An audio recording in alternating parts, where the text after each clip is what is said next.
Megatron's back! And this time he slings the barrel underneath. Box makes you look like a Nerf gun. Where do you put the darts? Hello everybody, Sparkster1701 here. And we're showing off a special Transformer that I received for Christmas. A nice shout out to my brother and his channel, Cyclonus150.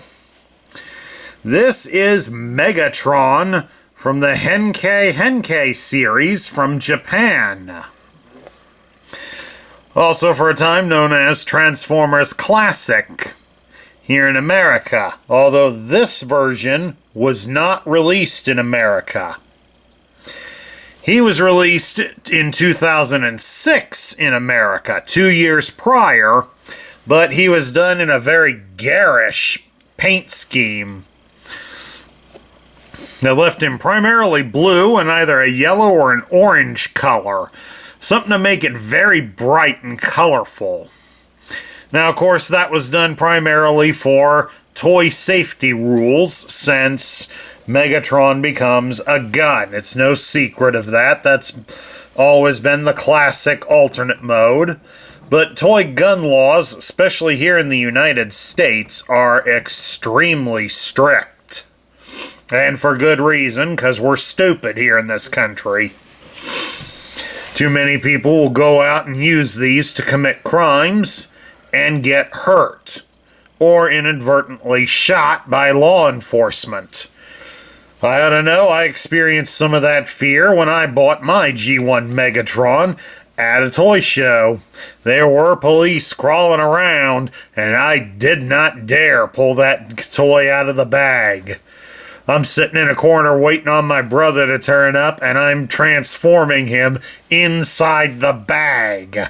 I did not dare get it out. I certainly did not want the attention.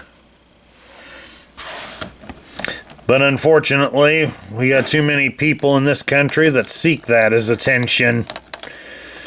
I don't know why people seem to feel their 15 minutes of fame has to include having the police come. Even more so to have the police come and shoot them. But I'm not a psychiatrist. Never tried to claim to be. But, as we were saying, this toy came out in 2008 in Japan, and he was colored in a more traditional color scheme for Megatron. And, while he does have that, you'll see in a matter of moments, the alt mode still has him looking like a Nerf gun.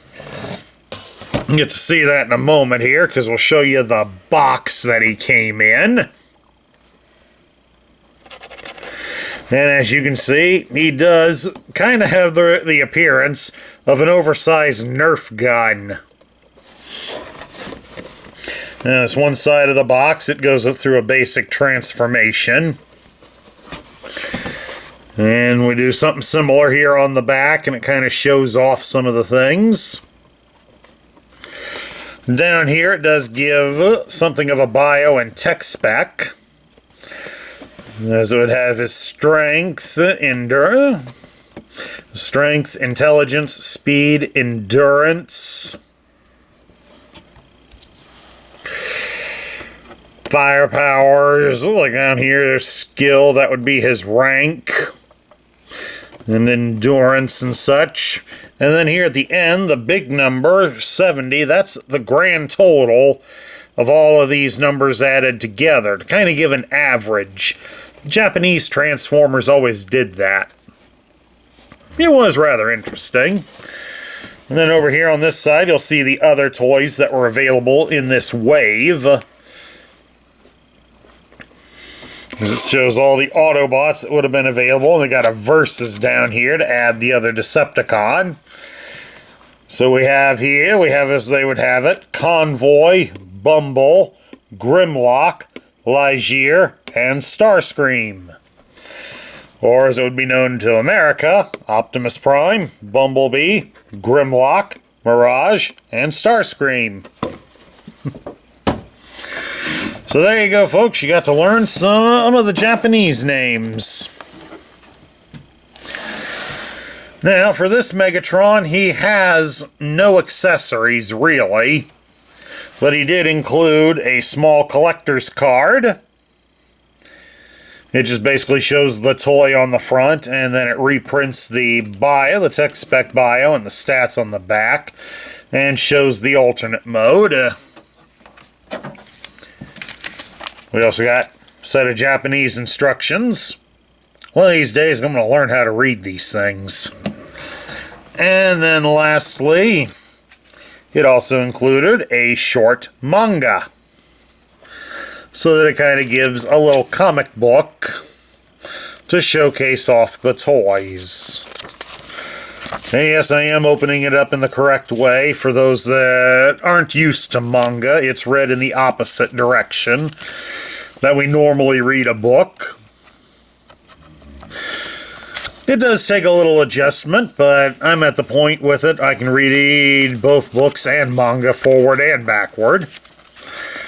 And at the end here we get a nice little picture of all 6 of these guys in the wave, and it shows off some of the different features on each one, so that's kind of nice. So now then we'll take a look at Megatron's articulation. You can turn his head from side to side, and it is on a ball joint, so it will rock up and down. His arms can be stretched out to the side, about so far. Love that ratcheting. And we can turn the arm at the shoulder all the way around. You just got to watch out for the gun kibble on his back. And of course the right arm has the gun slung underneath it. You can bend his arm at the elbow 90 degrees, and he does have a swivel at the bicep. He cannot be twisted at his hips. You can spread his legs apart into a full splits. He does have a thigh cut going for him. You can raise his leg at the hip 90 degrees, and you can bend him at the knee 90 degrees. So all in all, he has pretty excellent articulation. Alright, let's transform this Megatron. It is relatively simple, although just the end result is a little bit on the strange side. Alright, we come back here to the back side of him, and we will straighten out these bits here, the big gun covers.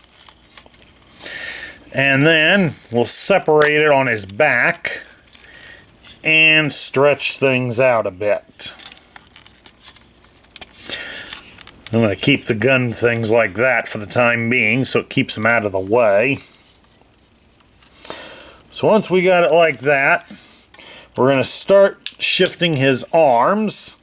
Left arm we bring up all the way. The right arm we just move up to the side a bit. This is a little hard to get it all the way up. Come here to his chest, and you're going to open up this central piece here and fold his head inside, and then close it back up. Come down here and take the right leg and spread it out to the side. Then turn both legs at the thigh cut so the toes face each other. You're going to take these pieces here. I guess I want them down, and I already had them down. They should have been up. They don't stay in position very well. But once you've done that, then you can fold in his feet. You start by folding the heel in first, and then put the toes in. So that way they're inside like that. Then we take the left leg and you will bend it at the knee, like so. Then you're going to fold down this piece here with the gun, rotate the section here that has the gun kibble, make it so that way these pieces are pointing towards the foot. Rotate this so that you got the trigger here, and you're going to kind of connect the leg to it. Just like that. Now, for both of his hands, for the left arm, we got to rotate it so that these slots are on the top. You'll open up the cover on top of the wrist and fold the hand inside and close it up. On the other side, it'll be down here beneath it. It's also a little harder to get at, partially due to the cannon. There we go. Just needed a little help to pop it free, fold it in, and close her up tight. Just like that.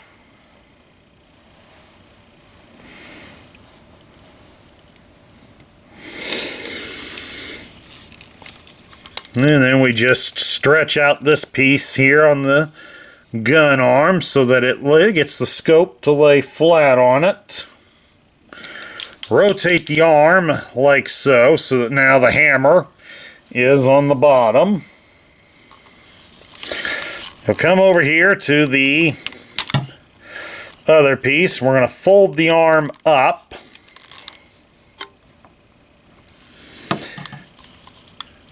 In the dual sense.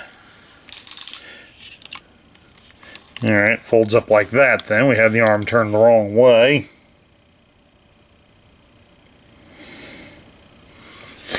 Once we got it up like that, it should dislodge at the shoulder to fold downwards. And undisconnect there. Excuse me a second. Okay, my mistake. It's the right arm that dislodges at the shoulder. The left one will stay on like such, but we shift the body and then rotate the body so that it is pointing downwards. Let me check and make sure we got it in the right position here. Nope, gotta go all the way down. It's gotta be down like that. And then the arm can attach to the bottom of the foot, like so. Then we'll come back here and fold over the other arm so that it brings down the scope. And there's a post here at the bottom of the scope that will line up with a hole here on the Megatron's waist. So we shift and adjust things so that it connects. Then once that's done, we can come down here to the gun parts. Each one has two protrusions in it that fold outward.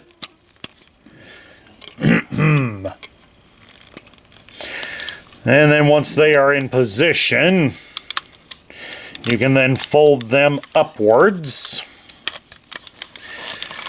Always keep an eye on this, because the back one is always more of a pain to connect than the front one. But also there's some posts on this part here, and they will line up and connect to the scope. So you definitely want to make sure they're lining up.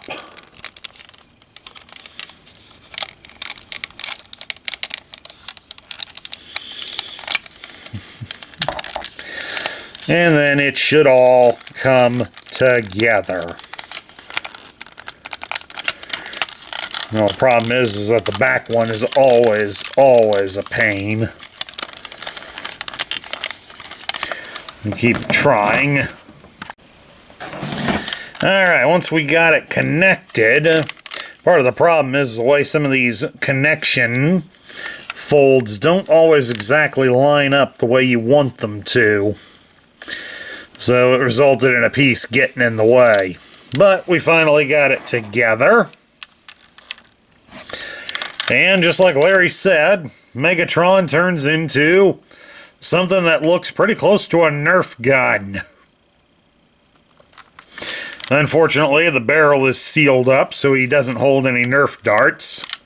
But you can squeeze the trigger. And you do get a red lens in the scope, as you can see. So that's kind of wicked, but all in all, at least I'll say this, it does look better than the worldwide release, because it's not in those garish colors. As we get to my thoughts, I do like what this toy was trying to go for. This was released almost 20 years ago, and they were trying to do something to be a throwback to the Generation 1. Unfortunately, the toy laws are going to ensure that there will never be a reissue of the Generation 1 figure. Any of you that's been following news about the Studio Series line, you already know Megatron is due out this year from the Studio 86 line. And unfortunately, he will transform into a tank, not the gun featured in the cartoon. So, take that as you may. I don't know if I'll review Megatron, because a lot of that depends on if I can find Megatron. But for the one here at hand, I like how this one turned out. I'm sure many of you who had the 2006 version probably also had the same troubles as I did, getting the big gun parts to connect on. Since it's got to be very precise, there is no wiggle room on Megatron. But all in all, the design's okay. I mean, yeah, I knew better than to expect him to be a Walther P-38. But we do have the scope on there to be the fusion cannon. That's really all we need. Although I think that Hasbro missed out on an opportunity to make him a Nerf gun, but that had probably made him even more prohibitively expensive. And these toys already are cost a fortune. Well, that's my review of the Henkei version of Megatron. I hope you all enjoyed it. Please do remember that if you love the content we feature here on this channel, I would appreciate a like, share, comment, and subscribe. This is Sparkster1701 saying I'll catch you all later.